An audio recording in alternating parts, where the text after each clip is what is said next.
asalaamaaleykum dal leen ak jàmm njàng meeg njàngale mi moo soxal ëttu yéenekaay bu groupe Sud Communication tey jilee muy xamle ne donte ay jéego yu bëri nag def nañ ko ci wàll wi te ki ko doon amal di président Abdoulaye Wade ak Macky Sall jaarale ko ci ay programme di wóor ba wóor muy programme yooyu yëpp ñu teg nag taxul benn yoon ba école Sénégal bi jóge ci jafe-jafe yi nga xam ne ca la nekk ci firnde grève yu taratar yu syndicat jàngalekat yi te li ko waral lu bëri mooy gouvernement bi bañ a sàmmonteeg li nga xam ne moom la jot a siife ak jàngalekat yooyu lee wala professeurs yi nga xam ne nag dañoo ñàkk lool ci école yi. Sud Quotidien di dellu si bu baax a baax ci li nga xam ne moo amoon ci ñaar fukki fan ak juróom benn ci weeru février ci atum 2022 ak déggoo bi nga xam ne moo amoon ci diggante nguur gi ak syndicat jàngalekat yi. boobu la déggoo tax daal ba grève yi nga xam ne bëri woon na lool ñu doon amal ci saa su ne ci réew mi ñu dakkal ko grève yi nga xam ne nag taxaw na ba ndongo yi ak seeni waajur amal ay manifester yu bëri ngir wane ne doy na sëkk. ci wàllu njàng meeg njàngale mi la ñuy des ndax soxal na it Le Soleil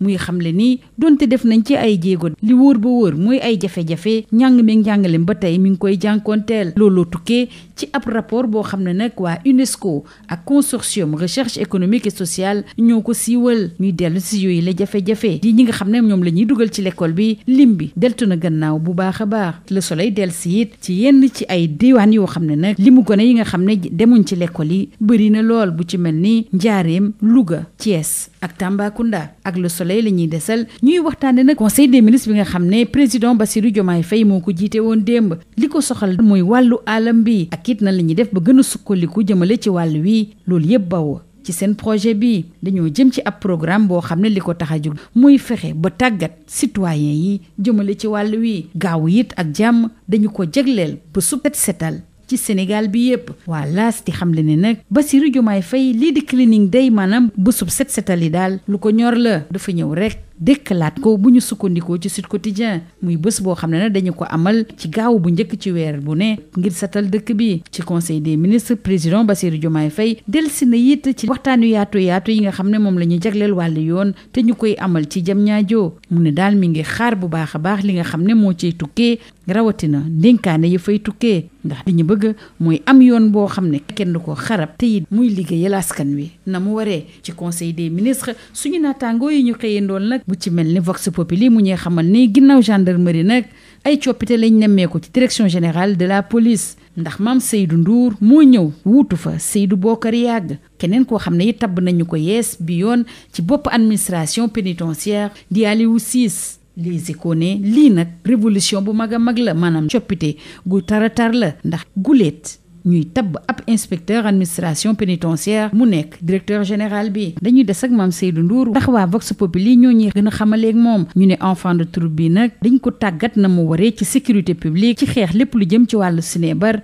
ak it kaaraange ci suñu frontières yi am na it xarañteef ba war ci poste yi nga xam ne moom la amoon ci biti réew Vox Populi di fàttali ni moom Mame Seydou Ndour tax na daal ba octis di xeex wàllu sinébar ko ñu joxaat ko cëram na mu waree ginnaaw coowal sinébar bi nga xam ne moo fa amoon ci wàllu sinébar la ñuy des ndax soxal na waa Bës Bi Le Jour ak waa L'As Bës Bi Le Jour di dellu si ci bakkan yi nga xam ne sinébar boobule mi ngi koy faat rawatina nag sinébar yu yees yi ñi nga xam ne seen xel daa màcc jëm ci wàllu wi artu nañ ci bu baax a baax ci ab ndaje bu ñuy amal ci Ndakaaru waa L'As ñoom it di artu ci garab yi nga xam ne moom la maladie di jëfandikoo ca la ñu ko def Bës Bi Le Jour di artu ni bu ci mel ni këch moom dana joxe diabète ak it cancer ca Guinée ci ñetti at rek këch boobule faat na bakkanu juróom-ñeent fukki doomi aadama ak ñeent ñu waxtaane waat conseil des ministres bi ak mébétu premier ministre bi di Ousmane Sonko jëmale ci wàllu saax-saaxe bi ñuy saax-saaxe suñu àll bi di ñenn ñi di dagg garab yi nam leen soobee danañu amal am ndaje bu yaatu bu mu nar a jiite te it danañ ci càmbar bu baax a baax jumtukaay yi nga xam ne moom lañ jox direction des eaux et forêts ngir mu xeex wàll wi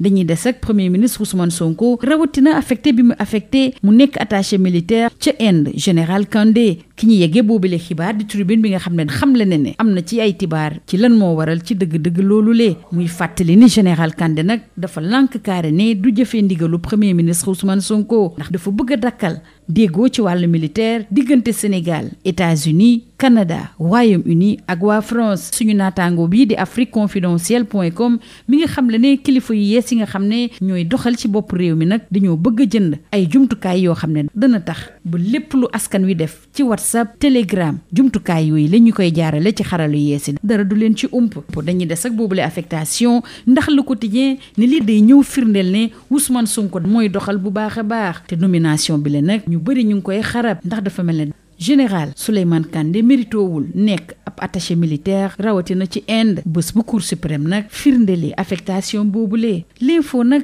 di dellusi ci mesure bi nga xam ne jur na coow te ñu bëri ànduñ ci muy dellusi nag ci décret bi nga xam ne ci weeru mars ci atum 2024 lañ ko jëloon mu jëmal poste bile di mission militaire yi ñuy amal ci ambassade yi. L'info di dellusi it ci lan moo waral ci dëgg-dëgg ñu bëri jàpp ne bile affectation bu général Kandé ca Inde dañ kaa bëgg a teg daan wala boog ñu gàcceel ko te it jàpp nañu ne jege bi mu jege ñi nga xam ne ñoo fi nekkoon ci bopp réew mi lu moo ko jural loolu la yëpp ak it intervention force spéciale saa yu ay manifester jëmale ci wàllu politique amoon ci suñu biir réew. Suñu naataango yi ñu xëyandool di fàttali ni ci atum 2021 taxawaay bu am solo nag la amoon ci kanamu fipp yi nga xam ne ci MFDC la ñu faree lii moo gënoon a fës ci ëttu yéenekaay yi ñu xëyandool ñu yendoog jàmm. Bonjour. Même si des efforts ont été consentis dans le secteur de l'éducation par les présidents Abdoulaye Wade et Macky Sall à travers la mise en place de programmes, force est de reconnaître, d'après le quotidien du groupe Sud Communication, Sud Quotidien, que leurs efforts n'ont pas empêché l'école sénégalaise d'être dans la tourmente entre les grèves des syndicats d'enseignants, dus surtout au non-respect des accords signés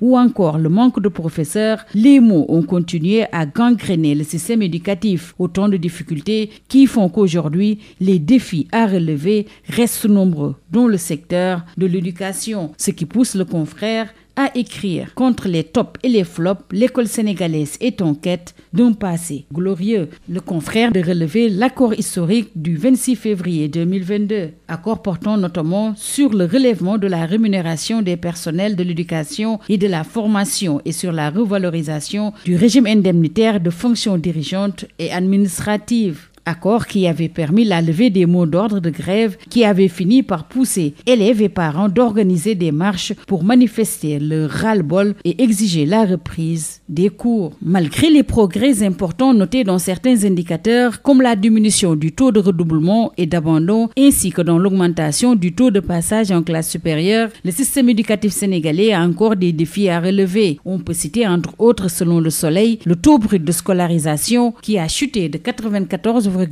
à 85,91% ces 10 dernières années, dont l'élémentaire. Un recul est également constaté dans le taux d'achèvement. C'est ce qui ressort d'un rapport coproduit par l'UNESCO et le consortium de recherche économique et sociale qui a mis en lumière l'évolution des indicateurs clés dans le système éducatif sénégalais, intitulé Plein feu sur l'achèvement de l'éducation de base et les apprentissages fondamentaux au Sénégal 2022. Restons avec le quotidien national Le Soleil, car en Conseil des ministres, le chef de l'État Bassirou Diomaye Diakhar Faye a demandé la vulgarisation de la nouvelle politique du Sénégal en matière d'environnement, de développement durable, mais également de transition écologique découlant du projet Le Soleil d'indiquer qu'on va vers la mise en place d'un programme national de promotion de la citoyenneté. Journée nationale d'investissement humain samedi prochain, Diomaye tient son Cleaning Day, informe l'AS. Diomaye ressuscite tout simplement les Cleaning Day d'après Sud Quotidien. Une journée qui sera instituée chaque premier samedi du mois pour un cadre de vie et un environnement sain. Toujours en Conseil des ministres, police et administration pénitentiaire,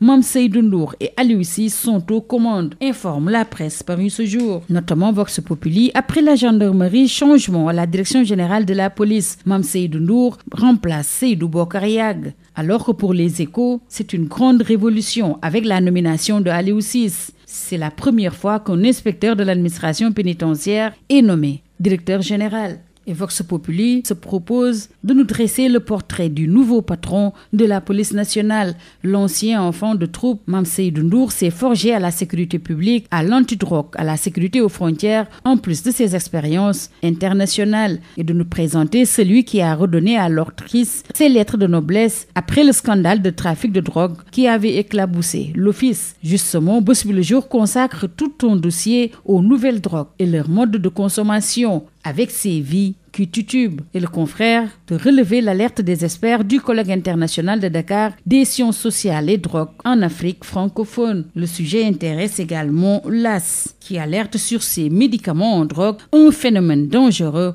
en vogue. D'après Bospi Le Jour, Crush provoque le diabète, le cancer des poumons ou d'ORL et 94 morts de Crush ont été recensés en 3 ans en Guinée. Toujours en Conseil des ministres, la coupe et le trafic de bois restent une plaie béante. L'actuel régime entend bien trouver un remède face à ce fléau qui gangrène l'écosystème et met en danger nos forêts. Le Premier ministre Ousmane Sonko a annoncé la tenue prochaine d'un conseil interministériel et un audit des moyens mis à la disposition de la direction des eaux et forêts. Restons avec le Premier ministre Ousmane Sonko suite à l'affectation en Inde comme attaché militaire du général Kandé qui refuse d'exécuter les ordres Ousmane Sonko, renseigne Tribune qui en sait un peu plus. D'après le confrère, le Premier ministre a voulu rompre les accords militaires avec les États-Unis, le Canada, le Royaume-Uni et la France. Et les nouvelles autorités ont voulu acheter le système d'écoute de masse et d'espionnage selon afriqueconfidentielle.com. Restons avec cette affectation du général Kandé en Inde